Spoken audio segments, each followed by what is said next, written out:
Hello আমার দুষ্ট প্রিয় মিষ্টি বন্ধুরা, তোমরা সকলে কেমন আছো? আশা করি তোমরা সকলে অনেক ভালো আছো। বন্ধু, আজ তোমাদের মাঝে নিয়ে আসলাম নতুন একটি লাগালাগির গল্প। বন্ধুরা, গল্পটি শুনলে তোমাদের দাঁড়িয়ে যাবে, তোমরা হাতের কাজ করতে বাধ্য হবে। তাই ভিডিওটি না টেনে শেষ পর্যন্ত গল্পটি দেখুন। চলুন বন্ধুরা, আর কথা না বাড়িয়ে গল্পটি শুরু করি। আনিকায়াত, 20 টাকা লাগবে আমার। হবে? বিকেলেই না হয় দিয়ে দিব গো। স্নিগ্ধা রেগে তাকালো। সেই রাগকে সম্পূর্ণ অগ্রাহ্য করে অর্পণ আর তুষিব হুড়মুড় করে রিকশায় উঠে বসে আয়েশার সামনেই রিকশাওয়ালা মামাকে তাড়া দিয়ে বলল, আন্টির থেকে আমাদের ভাড়া রেখে দিন মামা। দ্রুত কলেজ মাঠে চলুন, ক্রিকেট খেলা আছে, আজকে ফাটিয়ে দেব মামা, আপনাকে স্পেশাল কুটুমিয়ার চা খাওয়াবো। আয়েশা জামান স্তব্ধ হয়ে অর্পণের আচরণে বেশ অসন্তুষ্ট হল। এ কেমন ধাঁচের ছিল এটা?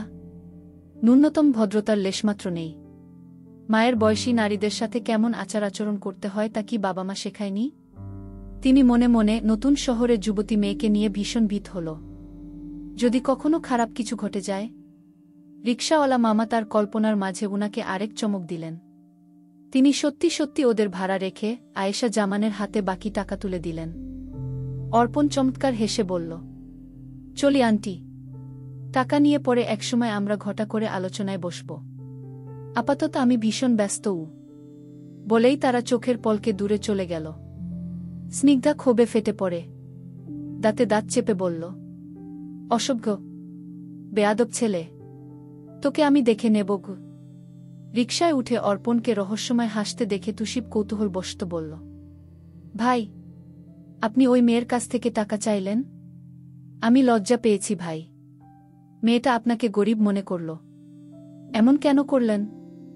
সুন্দরী মেয়ে দেখে ভাবসাব নিতে হয়, নিজেকে তাদের চোখে পড়ার জন্য অ্যাটিটিউড দেখাতে হয়, অথচ আপনি যা করলেন। উফ, আপনার বাইক কেন গেইটে রেখে আসলেন? অর্পণ এক দৃষ্টিতে ঘন কালো আকাশের দিকে তাকিয়ে আছে। এই কটকটে রোদে হঠাৎ সমস্ত আকাশ ধীরে ধীরে কালো মেঘে ঢেকে যাচ্ছে, হয়তো তুমুল বেগে বৃষ্টি হবে। এই মধুর মুহূর্তে তুষিবের প্রশ্নের উত্তর দিতে ইচ্ছে হল না। তার মন সম্পূর্ণ বিরোধিতা করে বলছে, ওই ছাগলের অহেতুক প্রশ্নের উত্তর দেওয়ার মতো প্রয়োজন নেই। এতটাও গুরুত্বপূর্ণ প্রশ্ন নয় ওটা। টাকা নিয়েছে মানে কি? ইচ্ছে হয়েছে নিয়েছে। এমপির ছেলে বলে টাকা দেওয়া যাবে না, এ কেমন কথা? কোথায় লেখা আছে? ও কেন নিয়েছে একমাত্র সে আর তার হৃদয় জানে। এই ভেবেই মৃদু হাসল অর্পণ। তুষিব উত্তর না পেয়ে তার অপেক্ষার বাঁধ ভেঙে গেল। ছেলেটা মৃদুভাবে ধাক্কা দিল, বলল, ও ভাই, কোনো জগতে হারিয়ে গেলেন? মতিগতি শুধিবার ঠেকছে না। মায়ারে মনে ধরল নাকি? এমপির ছেলে 20 টাকা ধার করল, ভাবলেই মেজাজ চটে যাচ্ছে। হিসেব মিলছে না। অর্পণ এবার ঠোঁট এলিয়ে চমৎকারভাবে হাসল। তখনও সে আকাশের পানে তাকিয়ে গভীর বাদামি বর্ণের চোখজোড়া বন্ধ করে মৃদু কণ্ঠে বলল, বিশেষ করে সুন্দরী মেয়েদের ভয়ার্ত মুখ, লজ্জায় লাল হয়ে যাওয়া গাল, অপ্রত্যাশিত ঘটনায় হতবম্ব হকচকিয়ে উঠা চেহারা, সংকোচ বোধ করা, এসব দেখতে আমি পৈশাচিক আনন্দ অনুভব করি। মেয়েদের হুটহাট ভয় পাইয়ে দিতে শান্তি লাগে ভাই। ধর, মেয়েদের দুটি মিষ্টি কথা বললেই ওরা লজ্জায় লাল হয়, আবার ধমক দিলেই কেঁদে কেটে ভাসায়। ওসব আমি হেব্বিভাবে এনজয় করি। তাদের মনের খবর ধরে ফেলার অদম্য ইচ্ছে আমার। তুষিব নিজেই এসব শুনে হতভম্ব হয়ে গেল। চোখ দুটি বড় বড় করে তাকায়, মুখটা হা করে মেরে রয়। এই ছেলেকে দেখে কে বলবে গ্যাঞ্জামের নাম্বার 1 গুরু, যার মুখে রস নেই, অথচ এখন কি কাব্যিক কথা বলছে। অবশ্য মেয়েদের জন্যই শুধু মধু, সবার ক্ষেত্রে নিম পাতার রস। অর্পণ আকাশ থেকে চোখ নামিয়ে তুষিবের দিকে তাকিয়ে হঠাৎ উচ্চস্বরে বলল, দেখলি না ওই মায়া কেমন ড্যাব ড্যাব করে তাকিয়েছিল? তাই দুষ্টুমি ছলে আরও বিভ্রান্তিতে ফেলে দিলাম। 20 টাকা বাহানা মাত্র, আসল ঘটনা হচ্ছে আমার পা গলাতে ইচ্ছে। ওহো, মুখটা একদম দেখার মতো হয়েছিল। আর সকালের মেয়েটা, তাকেও কাঁদিয়ে আমি শান্তি পেয়েছি। বেচারি খুব ভয় পেয়েছে, আর একটু হলেই জ্ঞান হারাত। তুষিব তৎক্ষণাৎ ধরে ফেলল তার বড় ভাইয়ের সেই অসাধারণ প্রতিভা, যিনি চট করেই মেয়েদের কাঁদাতে পারে, আবার চোখের পলকেই প্রেমে ফেলে দিতে বাধ্য করে। সেটা পরিচিত হোক অথবা মাত্র দেখা মেয়ে হোক, তার লক্ষ্যই সুন্দরী মেয়েদের একটু ঘেটে দেখা, মুখের ভাবভঙ্গি তীক্ষ্ণ চোখে লক্ষ্য করা। এ মানুষটি আসলেই আজীব ভাই। অথচ তুষিব ভুলে গিয়েছিল সেই বিখ্যাত ফ্ল্যাটের কথা। আজ নিশ্চয়ই ক্রিকেট মাঠেও শত নারীকে টুপ করে তার প্রেমে ফেলে যন্ত্রণা দিবে। কে জানে, মানুষটা যে সুন্দরী মেয়েদের কাঁদাতে ভালোবাসে, নিজের যন্ত্রণা সুন্দরীদের উপর ঝেড়ে শান্তি পায়। তুষিব অর্পণের বিষাক্ত ঘটনার স্মৃতি মনে করে কষ্ট পেল। হৃদয়ে তার একরাশ কষ্ট হানা দিল। অথচ পাশের মানুষটার ছন্নছাড়া বাউন্ডুলে জীবনের মাঝে অদ্ভুত এক কাহিনী লুকিয়ে আছে। আগে তো বড়ভাই এমন অপরিপাটি রাগটা ছিল না। তাকে দেখে এক বিন্দু বুঝার উপায় নেই মানুষটার ভেতর কি লুকিয়ে আছে। সবসময় নিজের শান্তি খুঁজতেই কত আয়োজন। কেন এমন হল?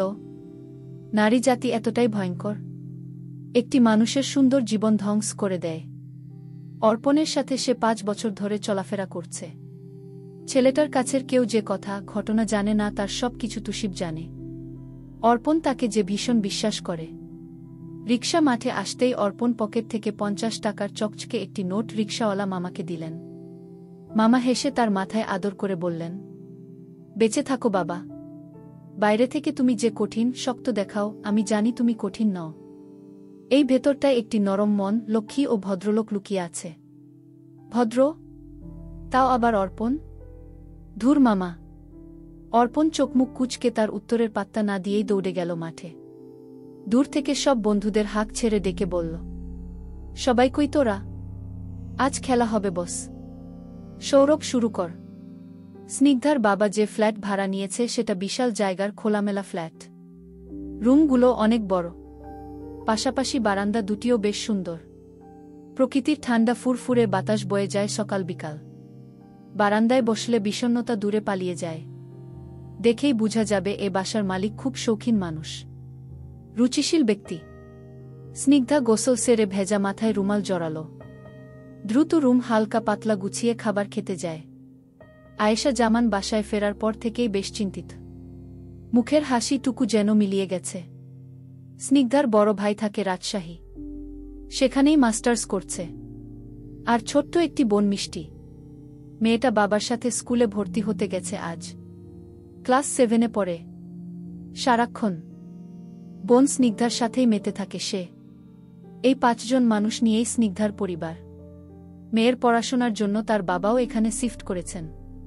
আয়েশা জামান খাবার বেড়ে দিলেন। স্নিগ্ধা জিজ্ঞেস করল, বাবা কখন আসবে? আয়েশা জামানও খেতে বসলেন।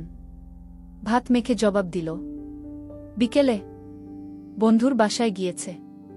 মিষ্টি নাকি শহর ঘুরবে, তাই বাসায় আসতে পারেনি গিয়ে। স্নিগ্ধা নীরব রইল। দুজনের মাঝে আর কোনো কথা আদান প্রদান হল না। কিছু সময় পর আয়েশা জামান বললেন, এই এলাকাটা আমার ভালো ঠেকছে না। একটা ছেলেও ভদ্র নয়, কেমন বেয়াদব হয়েছে। তোমার বাবা আসুক, কথা বলবো বাসা চেঞ্জ করা নিয়ে।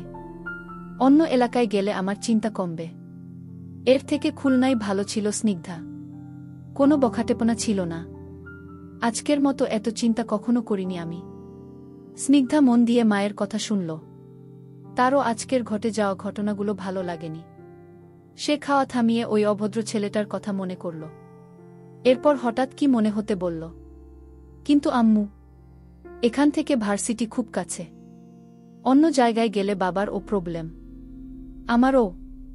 তাছাড়া এ বাসায় 3 মাসের ভাড়া এক্সট্রা দেওয়া হয়েছে। আয়েশা জামান খাওয়া শেষে বেসিনে হাত ধুয়ে বলল, আমি তোমাকে নিয়ে চিন্তা করি স্নিগ্ধা। স্নিগ্ধার খাওয়া থেমে যায়। সে গা দৃষ্টিতে তাকিয়ে মায়ের অস্থিরতা খুব কাছ থেকে অনুভব করল।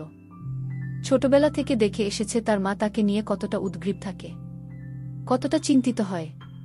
স্কুল থেকে কলেজ কখনো একা ছাড়েনি। নিজের শত কষ্ট হলেও 2 বোনকে টিউশন স্কুলে নিয়ে গেছেন। মেয়ে দুটোর জন্য কত ত্যাগ কষ্ট সহ্য করেছে এই মানুষটা। স্নিগ্ধা অতীত মনে করে চাপা দীর্ঘশ্বাস ফেলল। খাওয়া শেষে রুমে যেতে যেতে ভরসার সুরে বলল, কিচ্ছু হবে না আম্মু, তুমি একটু রেস্ট নাও। অনেক কষ্ট করছো এই কয়েকদিন। স্নিগ্ধা রুমে প্রবেশ করল। হাঁটতে হাঁটতে বারান্দার মাঝ বরাবর দাঁড়িয়ে ব্যস্ত শহরের পানে তাকাল। রিকশা, গাড়ি ব্যস্ত ভঙ্গিতে চলাচল করছে। এই বিকেলের গোধূলি লগ্নে স্নিগ্ধার মাথায় খেলা করছে নানা রকম চিন্তা। ছেলেটা অদ্ভুত, কেমন রহস্যময়ী। স্নিগ্ধা ধীরে ধীরে গভীর ভাবনায় হারিয়ে যায়। কিছু সময় পর হঠাৎ নিজেই এই কল্পনায় চমকে উঠল। চোখ খিচে বলল, চিক চিক, কী সব ভাবছি। পরক্ষণেই বারান্দায় দাঁড়িয়ে পরিকল্পনা করল কালকে সারাদিন কি করবে সে। ওই অনুযায়ী মনে মনে রুটিন করে নেয়। বারান্দায় ফুল গাছ নেই, কয়েকটি রং বেরঙের ফুল গাছ কিনতে হবে। ভার্সিটি থেকে ফেরার পথে কিছু গাছ আর ঘর সাজানো সামগ্রী সাথে আনবে স্নিগ্ধা। এই ভর দুপুরে সে নিজের ব্যস্ত জীবনে হারিয়ে গেল, সম্পূর্ণভাবে ভুলে গেল কিছুক্ষণ আগের সব ঘটনা। চৈতি ভার্সিটি থেকে ফেরার পর এক দানা ভাতও মুখে তুলতে পারে না। ভেতরে ভেতরে গিল্টি ফিল হচ্ছে। চৈতি পাকাপোক্তভাবে সিদ্ধান্ত নিয়েছে তার বন্ধু জিনিয়া, শ্রাবণ আর হিমু ওদের সাথে কখনো কথা বলবে না। বন্ধুত্বও শেষ। সকালের ঘটনায় সে খুব লজ্জিত। আত্মসম্মানে লেগেছে তার। সেম রে যেতে প্রস্তুত, তবুও কসমিনকালেও ওই ভার্সিটি মুখো হতে পারবে না। কিভাবে দ্বিতীয়বার দাঁড়াবে ওই লোকটার সামনে? খচ্চর ছেলে, তাকে কষে চড় মারল। মেয়েদের গায়ে হাত তুলতে একটুও বাঁধল না। ছেলেটার নাম যেন কি? চৈতি আকাশ পাতাল ভেবে সারা রুম পায়চারি করছিল। হঠাৎ হৃদয়টা হাহাকার করায় সে ধপ করে বিছানায় মুখ লুকিয়ে শুয়ে পড়ল। ছেলেটির নাম মনে করে দাঁতে দাঁত চেপে বলল, অর্পণ শেখ। আসলে তুই গোবর গণেশ, তোর নাম এটাই পারফেক্ট। চৈতির বুক ভার হয়ে কান্না আসে। এ জীবন গ্রামে পড়াশোনা করলেও এতটা কষ্ট হয়নি, কখনো এত বাজে সিচুয়েশনে পড়েনি। লজ্জায় অপমানে সহজ সরল মেয়েটা জর্জরিত। সে রাগে দুঃখে হাত পা ছেড়ে ছুঁড়ে বসে পড়ল। মনে শান্তি নেই, নেই, নেই, নেই। পরক্ষণেই অর্পণের কথা মনে হতে সে ভয় পেয়ে যায়। ভীত হল চৈতির ছোট অন্তর, আত্মা। ব্যাগ থেকে ছোট আয়না বের করে মুখের সামনে রাখল। তৎক্ষণাৎ বামহাত গালে চলে যায়। এখনও ওই ব্যাটার চরের দাগ স্পষ্ট। জায়গাটা লাল হয়ে আছে। সে দীর্ঘশ্বাস ফেলল। তার হৃদয়ে কড়া নাড়ল। অর্পণ শেখ মানুষটা ভয়ঙ্কর, ভয়ঙ্কর। তার থেকে 100 হাত দূরে থাকবি। বলা তো যায় না, আরেক গালেও চড় মেরে দিল। রাতের খাবার খেয়ে পড়তে বসল চৈতি। হঠাৎ কল আসায় বিরক্তি মুখে রিসিভ করে বলল, বলো মা, কেমন আছিস মা? হোস্টেলে থাকতে অসুবিধা হচ্ছে না? খাবার কেমন? খেতে পারিস? তোর আব্বারে পাঠায় দিমু? মায়ের গলা শুনে চৈতির সারাদিনের সকল খারাপ লাগা নিমেষেই পালিয়ে গেল। ভারী হওয়া অস্থির বুক শীতল বাতাসে ঠান্ডা হয়ে যায়। সে লম্বা শ্বাস টেনে হেসে বলল, মা, আমি ভালো আছি, খাবারও ঠিকঠাক। চিন্তা করো না, তোমরা ভালো থেকো। সাইমনকে দেখে রেখো, তাই হবে। চৈতির মা আরিফা বেগম তবুও নিশ্চিন্ত হতে পারল না। মেয়েকে জিজ্ঞেস করল অনেক কিছু। কলেজে কেমন লেগেছে? বন্ধুগুলো ভালো কিনা? চৈতির চোখ টলমল করে মায়ের আদুরে কথা শুনে। কাছে থাকলে তার মা সারাক্ষণ খ্যাক খ্যাক করত, কর্কশ গলায় কথা বলত। এসবের মাঝে যে ভালোবাসা লুকিয়েছিল সেটা আরিফা বেগম প্রকাশ করত না। অথচ মাত্র কয়েকদিন দূরে চলে আসায় কেমন পা গলের মতো আচরণ করছে। মেয়েকে ছাড়া তিনি যে একা। এই প্রথম চৈতি পরিবার ছেড়ে দূরে একা একা থাকতে এসেছে। কখনো মা তাকে একা ছাড়েনি। সে কল রেখে দেওয়ার সময় চৈতির মা তাড়াহুড়ো করে বলল, চৈতি, টাকা লাগলে জানাবি, কষ্ট করবি না। আমি যতদিন বাইচা আছি যেমনে হোক টাকা পাঠায় দিমু। চৈতির চোখে মেঘ ভেঙে বৃষ্টি পড়ে। চোখের পানি টপটপ করে ঝরঝরিয়ে পড়ল বইয়ের উপর। সে নিজেকে সামলে বলল, টাকা লাগবে না, তুমি আব্বারে ঠিকমতো ওষুধ খেতে বলবা। সাইমনকে দেখে শুনে রেখো মা, আমাকে নিয়ে ভাবতে হবে না। তুমি খেয়ে কাজ কইরো। চৈতি ফোন রেখে দেয়। তাদের ছোট্ট সংসারে একমাত্র হাল ধরেছে তার বাবা। মেয়ের স্বপ্ন পূরণের জন্য দূরে ভর্তি করিয়েছে খুব কষ্টে। এই বাবার মূল্য কিভাবে শোধ করবে সে? সকালের ওই বাজে ঘটনা পালিয়ে গেল চট করে চৈতির মাথা থেকে। শুধু মনে পড়ল পড়াশোনা করতে হবে, একটি ভালো চাকরি করে বাবা মা আর ছোট ভাইয়ের দায়িত্ব নিতে হবে। এ জীবনে ওসব ছোটখাটো বিষয় হয়েই থাকে। চৈতি পড়া শেষ করে শুয়ে শুয়ে ভাবল, অর্পণ নামক ছেলেটার সাথে আজই প্রথম ও শেষ কথোপকথন হয়েছে। ওসব স্বপ্নের মতো। ভাবলেই বড় হবে এই ঘটনা। তবে ভবিষ্যতে দেখা না হোক। ছেলেটা ভীষণ রাগী। আবার ভুলে যদি তার ক্ষতি করে? তাছাড়া এখানে সে একা, পরিবার ছেড়ে দূরে। সে শুনেছে অর্পণ এমপির ছেলে। ভার্সিটির কেউ ভয়ে নালিশ করতেও পারে না। তবে ছেলেটার সম্পর্কে কিছুই জানে না চৈতি।